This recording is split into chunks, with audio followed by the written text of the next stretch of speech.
और जैसा हम जानते हैं कि हमारा मुल्क हिंदुस्तान भारत एक बहुत ही बड़ा मुल्क है।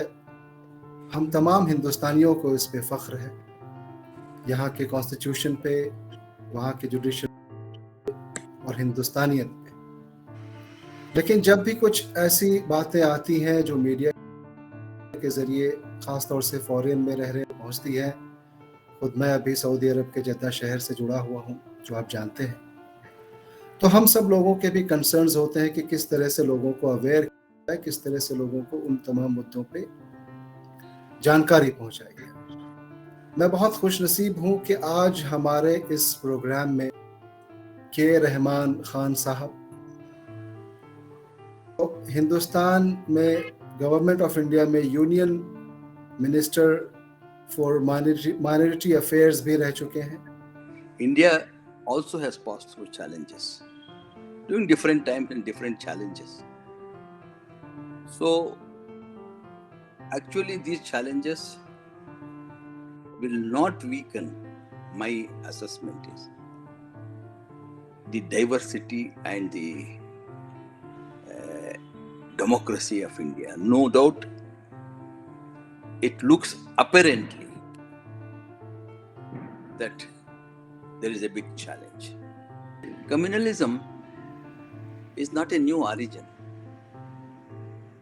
It's not because of partition, but even before partition also, communalism was existing. That was at a different type. There was always a threat for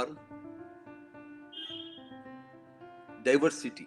एक अच्छी बात आपने कही कि आइडियोलॉजी सब अपनी अपनी डेमोक्रेसी में रख सकते। Everyone has the right to follow the ideology that he believes in. हमारे आइडियल जो होना चाहिए हिंदुस्तान के मुसलमानों को, वो मौलाना अबुल कलाम आज़ाद।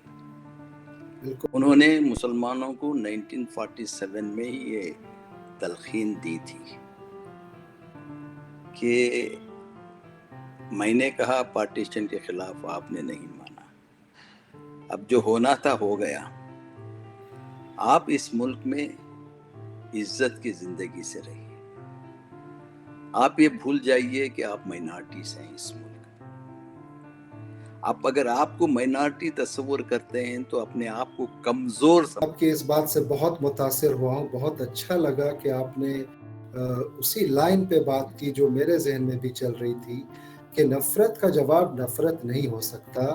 नफरत को आप मोहब्बत से और डायलॉग एज करके, चाहे वो किसी भी पार्टी किसी भी आइडियोलॉजी से हो, हैं तो सब इंसान। जब कोई भी तनाज़ा या कोई भी इशू खड़ जाता है, आज दुनिया मान ली है कि जंग is not the solution between the nation. Nobody looks war as an option. Dialogue is the only option.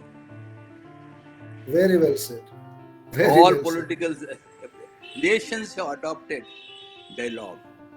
और मुझे लगता है कि आपकी बातों से जो लोग इसको दूसरी तरह से रिएक्ट करना चाह रहे होंगे इन हेट स्पीच के लिए, यकीनन एक बड़ा मैसेज होगा।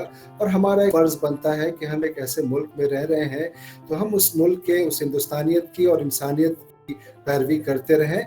और हमारे पास संविधान है, कॉन्स्टिट्यूशन है, और हमारे पास हमेशा से जो एक यूनिटी इन डाइवर्सिटी की जो बात है और जो स्ट्रेंथ है, ये तमाम इन स्ट्रेंथ्स की भी बात करते रहें। और जो वीकनेसेस है उसको हम डायलॉग और इंगेजमेंट के जरिए ही सुलझाने की कोशिश करें और करते रहें।